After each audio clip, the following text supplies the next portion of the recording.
Still got one more game tonight in Week 16, Monday Night Football, Chargers and Colts. But taking a look at Week 17, here are the games that are notable to us, as well as spreads provided by Caesars Sportsbook. And there are some clinching scenarios, some more simplistic than others. Bills can clinch a 1 seed in the AFC with a win and a Chiefs loss. Bengals can clinch the AFC North with a win and a Ravens loss. And on the NFC side, the Bucs can clinch the NFC South with a victory. But you see it there down at the bottom, Monday Night Football. Bills laying a point at the Bengals. Cincinnati is a home dog as of early this week. All right, let's tackle some of these games. Again, Brady, Quinn, Ryan Wilson joining us here on the Q. So, Brady, I'll start with you here. Dallas laying 9.5 at Tennessee with a pretty low total of 42. What are your initial thoughts on this game? Just the direction that both these two teams are going at this moment, right? I mean, if you look at Dallas, they've been pretty hot. I think they match up very well versus the Tennessee Titans, who, with Malik Willis at quarterback, have had a hard time figuring out ways of scoring. And defensively, they started to get up a bunch of points in big plays. So that plays in the wheelhouse of, I think, what the Dallas Cowboys can do. It seems like a big number. And you kind of look at the AFC South and what Mike Vrabel's done over the course of his tenure there in Nashville. But the reality is, it just doesn't seem like it's the Tennessee Titans year. It seems like maybe it is going to be indeed the Jacksonville Jaguars who end up going out and winning this division. And there's going to be a lot of questions to answer in the offseason for the Tennessee Titans. But I think early indication would probably lay the points here, even though, you know, the history has told us this season, at least look at underdogs at home. I've done a good job covering. But I think the Dallas Cowboys are on a roll. And I think they know they've got to continue to keep pace as they move toward closer to the playoffs. Yep, right there with you, Brady. And I just checked really quickly there. Thursday night, the weather in Nashville is going to be 50 degrees. So it's not like the weather's going to have an impact like it did this past weekend. And you said it at the top. These two teams going in different directions. The quarterback situation is not a great one right now in Tennessee just because Malik Willis is young and inexperienced. And nothing else appears to be working. And Dallas seems to be continuing to work out the kinks. And Dak Prescott's continuing to find his way. But they're winning football games and they're scoring a ton of points. And I'm sort of with you on I'm taking Cowboys and the minus 9.5 because I have seen nothing from Tennessee in recent weeks to make me think that they can be competitive in this football game down the stretch. I hated this game. I laid Tennessee, laying the 3, lost. Then I took the Eagles, which a lot of people took, 4.5, 5, 5.5, and lost. But 9.5 is the number.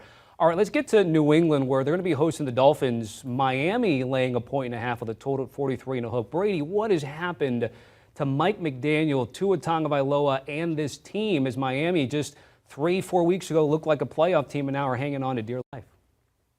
Yeah, look, the reality is they had a really tough 3-game road stretch. Okay, I don't know that anyone looked at them going out to San Francisco and expected them to come away a winner there. Now, the Chargers game, different story. You probably would have thought if Tua plays better, lower scoring affair, maybe they can win that one. But Buffalo, I didn't break them going up there. I think there was a moral victory to be had there with the way Tua played, the way the fact that they were leading. But then now you look over the past couple of weeks, you say, all right, that's twice now. They've blown 10-point leads in the second half to opponents on this 4-game skid. And with the way the first half looked versus the second half for Tua in particular this past week, that's a big-time problem. I mean, look, give the Packers credit. At the end of the day, they found a way to win on the road and keep their playoff hopes alive. But there's a lot of question marks right now about whether or not Mike McDaniels and Tua Tagovailoa haven't figured out. When you go back and look at some of those interceptions that Tua Tagovailoa threw, off the play action, either drop back passing game, it seems like that second level of defense is getting much more depth, trying to drop underneath a lot of those intermediate windows that Tua is trying to find Tyreek Hill and Jalen Waddle in. Maybe even the decision-making at times, too, where Tua Tagovailoa is pressuring and trying to hit Raheem Mostert up the seam. That pick in particular seemed like it was just a bad matchup and a bad idea to begin with. So Mike McDaniels has to figure out a way of turning this thing around in short order. And he's going up against the New England Patriots at home in Foxborough, which, Ryan, tends to be an awful place to try to figure some things out.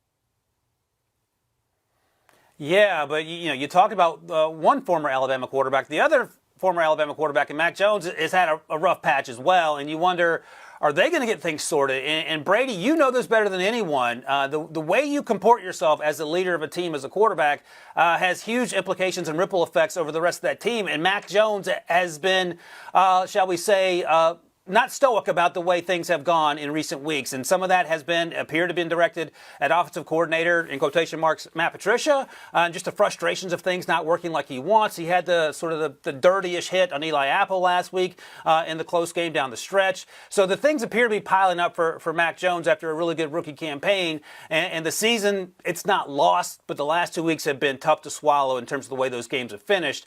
I don't know if the Patriots have enough against Miami, and you laid out all the issues with that Miami offense in the last few minutes here, but I think that the Dolphins find a way to win. And you talked about that moral victory. That was up in Buffalo. They exceeded my expectations in cold weather.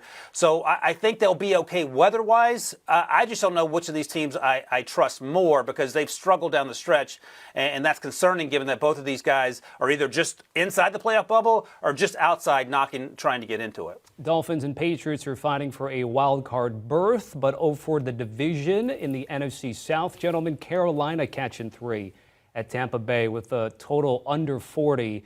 Carolina's been able to turn things around ever since Matt Rule was let go, Baker Mayfield let go, and so it's Sam Darnold, Steve Wilkes and company. Brady, what do you think Carolina's chances are against Tampa Bay at their place this week? I think they've got a tremendous opportunity with, as you touched on, the way Steve Wilkes and Sam Darnold have kind of helped uplift this team now, giving them an opportunity to win the NFC South division, which I don't know that any team wants to win it the way they've all been playing right now. Even the Tampa Bay Bucks, good win last night versus the Arizona Cardinals, but it took you that long versus the third-string quarterback again, to get the job done in the end. It just seems like we keep waiting for Tom Brady and the Bucks to figure this thing out and have one of those big-time games. I don't think it's coming in this one. The Panthers' defense has really stepped up well, and they've got 2 running backs that are very capable of taking over the game, and Chuba Hubbard as well as Deontay Foreman. As long as Sam Darnold doesn't have a case of the turnovers, I think you're looking at this being a tight game. You probably give the edge to Tampa Bay since they're playing at home, and I'd lay the 3 here. But if this number climbs, maybe on the other side with the Carolina Panthers the way they've played the last 5 or 6 weeks. I'm going with the Panthers straight up. I'm not sold on this Buccaneers offense. It feels like Tom Brady doesn't trust Byron Leftwich. The defense has been beset by injuries, and while they're playing okay at times, they're certainly not the dominant unit they were expected to be at the beginning of the year and one that we saw in recent seasons when they won the Super Bowl. It just feels like Tom Brady's had enough, and maybe that's just the perception, but he's struggling to do the simple things that we've seen Tom Brady do for 2 decades until usually the last few drives when he gets the old Tom Brady energy going. But as you talked about, Brady, the Panthers are playing really well. In fact, you could argue they're playing better than any other team in that division. It's a low bar, I know, but you talked about the running game. That takes some of the pressure off Sam Darnold. The defense is getting after it, and Steve Wilkes appears to be motivating this team. So if you're giving me 3 points in the Panthers, I don't care where this game is played, because it just doesn't feel like there's much of a home field advantage for the Buccaneers right now. I'll take Carolina. I can't believe I'm saying that a day after Christmas, but here we are, Tommy. With the early lock, you're taking Carolina on the money line, plus 135 for Ryan Wilson and the Panthers at the Bucks. It's another tight line, Minnesota and Green Bay. Vikings catching 3. Green Bay's won 3 in a row. We talked about the Dolphins, and the Packers are able to win down in South Florida. The total's at 47. So, Brady, when you look at Vikings, which they've won a lot of coin flip games, some bettors think that they're a little bit overvalued because of the one-score games that have gone in their favor. What do you make of this matchup, Kirk Cousins, Rodgers and company? It's going to be fascinating to see, if the Minnesota Vikings win another one possession game down the stretch. What's their point differential? Like +5 for a team that's got 12 wins? It's been ridiculous this year with some of the endings, the way they've been able to come back in the second half. For the Packers, I keep kind of holding on to them having a complete game offensively. It just seems like there's always that lull. There's always that slow start, the miscommunications, whatever the case may be. I mean, even at times, some of the throws by Rodgers last week, the 4th and 2 where he overthrew a wide-open Christian Watson downfield, very uncharacteristic of him. A couple balls behind the running backs who were running out in the flats. It's really been a different season for Aaron Rodgers as compared to his previous 2 MVP seasons that, we kind of hold him to that high standard now. But at home, the big game, I know Ryan Wilson knows this, but Pete Prisco's always say, Kirk Cousins in this sort of spot, he usually doesn't show up quite as well. We'll see, though, if that's the case. I think, look, the Achilles heel of the Packers has always been their inability to stop the rushing attack. I do think the Vikings can run the football with Dalvin Cook and Alexander Mattison against this group. And if they do, look out, because Kirk Cousins and Justin Jefferson maybe is the best, 1-2 punch in the passing game in the NFL this season. So again, I'm inclined to lay the 3 points here, but if this number climbs on the other side with the Minnesota Vikings, they've continually proved people wrong all year in some of these tight games.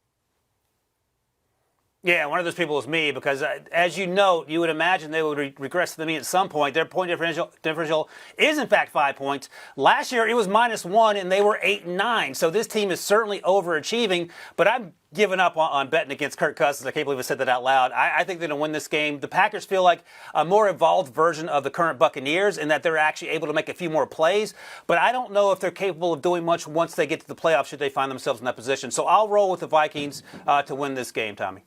Brady, by the way, great memory, though. Vikings 5-point differential, right on the nose there for Minnesota, and Green Bay -21 despite their troubles, but they're having an opportunity to get in the postseason with a little bit of help around them. All right, lastly, we're targeting a big AFC matchup.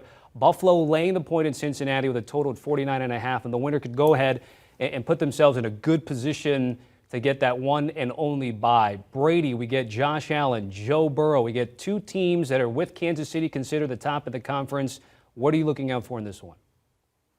Well, I mean, honestly, when you're talking about both quarterbacks, this is probably going to help catapult one of the two, potentially the top spot for MVP, or potentially at least as right up there next to Patrick Mahomes as far as the betting odds go, depending on when Jalen Hurts comes back and what it looks like for the end of the season for him. But this game to me is more about Cincinnati's defense and if they can stop and eliminate Josh Allen, who's everything for the Buffalo Bills this year. It seems like when they want to run the football, he has to play a portion of that.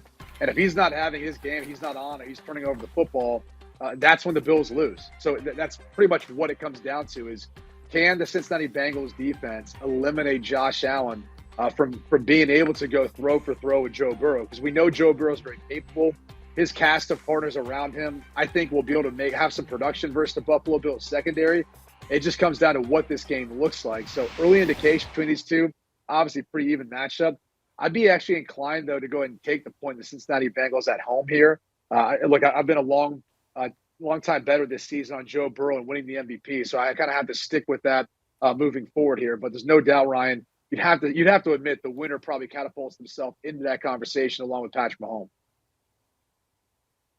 Yeah, not only the MVP conversation, but as you and Tommy alluded to, an opportunity for the Bengals, should they win, to get that #1 seed as we go down the stretch here, because they've already beaten Kansas City convincingly. I love Joe Burrow. I'm rolling with Joe Burrow for the same reasons you pointed out there, Brady, and I trust Josh Allen, but I still do wonder if he is yet 100% recovered from the elbow. And if he's not, Joe Burrow is 100% healthy, and he has playmakers making plays for him. That defense is playing well, and they are not afraid of anyone, as we've seen this year in that aforementioned game against the Chiefs. Ryan, Brady, certainly appreciate it. Great stuff as always, guys. Good catching up with you. And the Pick Six podcast, where Ryan is a super friend, him and John Breach, of course, host Will Brinson. There's also the Brady Quinn Show at least once a week. I'll leave you with this. The guys were talking about regular season MVP odds. Right now, Patrick Mahomes, the betting favorite, odds on -550. Joe Burrow, 6-1. And then Jalen Hurts and Josh Allen, both 10-1 to come away at Caesars Sportsbook. Do you want a sports network that delivers everything that matters about the game? The highlights, the picks, the instant analysis, no yelling, no fake debates, no politics. Hit the subscribe button and never miss a moment.